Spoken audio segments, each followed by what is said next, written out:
Hey everybody, welcome to First Look. I'm Rome Hartman. Katie Couric is out shooting a story. And Anthony Mason here is our business and economics correspondent to talk about a story that he's working on for tonight's broadcast. So let's start with Anthony, and then I'll give you a little more fill-in on what we're doing. There's a government report today, Anthony, about savings rate, or I should say non-savings. Lack of a savings rate is a better word for it. We are basically spending, we aren't saving. It's really scary. I mean, and I think a lot of us are in that position, that it's like the worst savings rate since the Depression. It's a negative savings rate. We've had a negative savings rate in this country now for 23 months. It's become basically, we're consumer addicts. We can't stop spending. Yeah.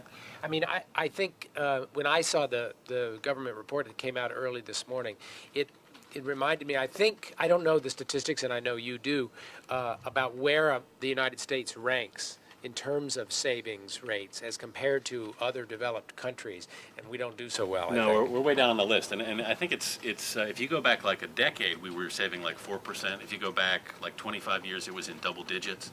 So it's not only bad, but it's getting worse real fast. Well, we're going to both Anthony and I are going to resist the temptation to show you what's in our wallet today. Not just the credit cards, but if we opened out the little part where the money's supposed to be, you would find not very much in mine, I'd say.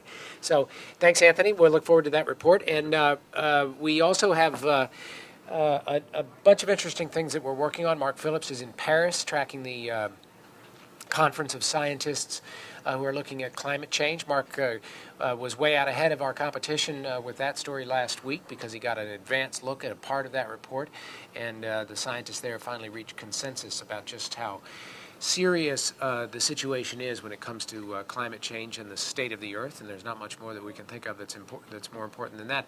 Also, Armin Katayan, our investigative correspondent, has an exclusive story tonight about the toll, not physical toll, but psychological toll, particularly on children along the Gulf Coast. All these months after Katrina, many, many children, thousands of children, are suffering from depression along the Gulf Coast, and it's a very sobering and difficult story that Armin is working on. We have a fun story at the end of the broadcast about a new approach to Super Bowl ads, kind of another Katie Couric exclusive, and then Katie will be anchoring from Miami tomorrow night in advance of the Super Bowl. So hope you tune in tonight, and thanks for watching First Look.